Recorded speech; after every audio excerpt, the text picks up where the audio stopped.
ஆப்கி அதாலத்ல Jagadish Tytler மீது உள்ள குற்றச்சாட்டு. தனக்கு ஏற்பட்ட இந்த நிலைமைக்கு அவர் மீடியாவை தான் குற்றம் சாட்டுறாரு. உங்களுக்கு இப்படிதான் தோணுதா? மீடியா உங்க மேல நிச்சயமா கரை வச்சு அணையாம பழியெல்லாம் சுமத்திருக்காங்கன்னு தான் உங்களுக்கு தோணுதா? இல்ல விஷயம் என்னன்னா, மீடியாக்களுக்கு நெகட்டிவ் விஷயம் வரும்போது அதை சொல்லக்கூடிய உரிமை அவங்களுக்கு இருக்கு. பட் அவங்களுக்கு இன்னொரு உரிமையும் இருக்கு. என்னோட வெர்ஷனையும் அவங்களுக்கு கொடுக்கணும். அப்புறம் பப்ளிக் டிசைட் பண்ணட்டும். என்னோட வெர்ஷனை எப்பவுமே கொடுக்கல.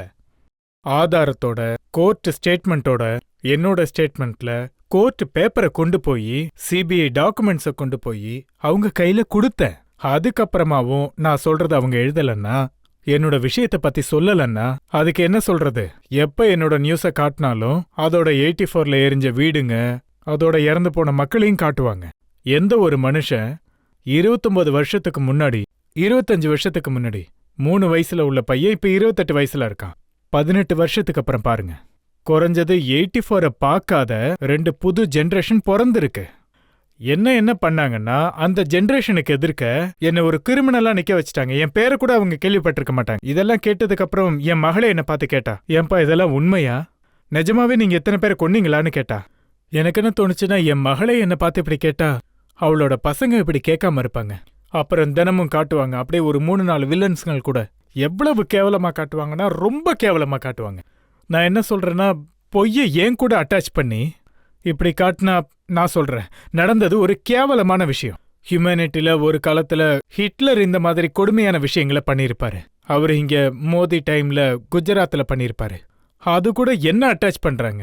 ஆக்சுவலா யாரு பண்ணாங்களோ அவங்கள அட்டாச் பண்ணுங்க. இது ரொம்ப விசித்திரமான விஷயம். எனவே நான் ரொம்ப கஷ்டப்படுறேன். ஒரு ரேகை ஒன்று இருக்கும்ல, தலையெழுத்துன்னு ஒன்று இருக்கும், அதை நம்ம அக்செப்ட் பண்ணணும். இதைத்தான் லைஃப்னு சொல்லுவாங்க. என்ன பண்றது? நிறைய பேர் சொல்லியிருக்காங்க. அந்த பிரஸ் கான்ஃபரன்ஸ் ஒரு பத்திரிகையாளர் சொல்லியிருக்காரு, சிதம்பரம் மேல ஒரு சிறப்பு தூக்கி அடிக்கலன்னா இது இவ்வளவு பெரிய விஷயமா ஆயிருக்காது அப்படின்னு. கண்டிப்பா நீங்க சொன்னது 100க்கு 100 உண்மை. நிச்சயமா இத சிபிஐ என்கொயரி பண்ணியே தீரணும்.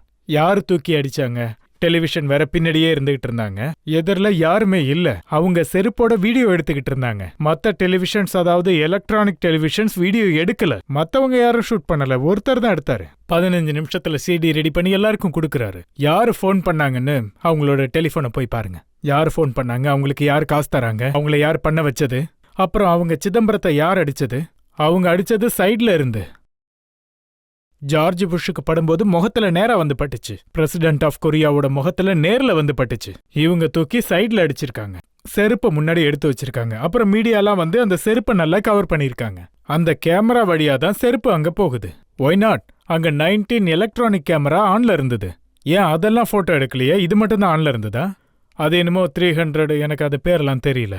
நான் அதோட ஓனர் யாருன்னு தெரிஞ்சுக்கணும். இதை யார் பண்ண வச்சாங்க? இது மூலமா அந்த சதி வெளியில வரணும். காங்கிரஸ் பார்ட்டிக்கு எதிரா இல்ல. உங்களுக்கு இது சதின்னு படுதா? கண்டிப்பா சதின்னு தான் சொல்லுவேன். ஏற்கனவே செருப்பை செட் பண்ணி தான் வச்சிருக்காங்க.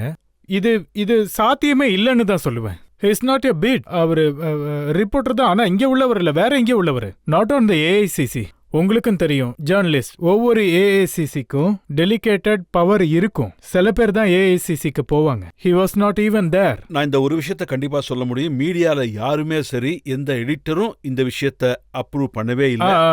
அது கரெக்டா சொன்னீங்க. இது கண்டிப்பா தப்பு தான். ஒரு பத்திரிகையாளர் யாரா இருந்தாலும் சரி, செருப்பால் அடிக்கிறதுங்கிறது ஒத்துக்க முடியாத விஷயம் தான். ஆனா அதுக்கு பின்னாடி ஒரு சதி இருக்குங்கிறத நான் இப்பதான் ஃபர்ஸ்ட் டைமா கேட்கறேன். ஆனா நான் ஒன்னு மட்டும் நல்லா சொல்றேன், அந்த சதியோட ரகசியத்தை நான் உடைக்காம விட மாட்டேன். இது என் லைஃப்ல ஒரு முக்கியமான கொஸ்டின். திரும்ப எனக்கு சீட் கிடைக்கணுங்கிறதுக்காக இல்ல. நான் தில்லியில வாழணும். எனக்கு ஃபேமிலி இருக்கு. என்னோட ஸ்கூல்ல ஆயிரக்கணக்கான பசங்களும் பொண்ணுங்களும் படிச்சுக்கிட்டு இருக்காங்க.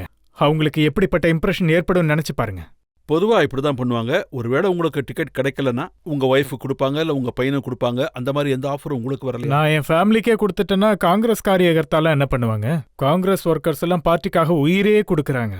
அந்த விஷயத்துல நான் ரொம்ப உறுதியா இருப்பேன்.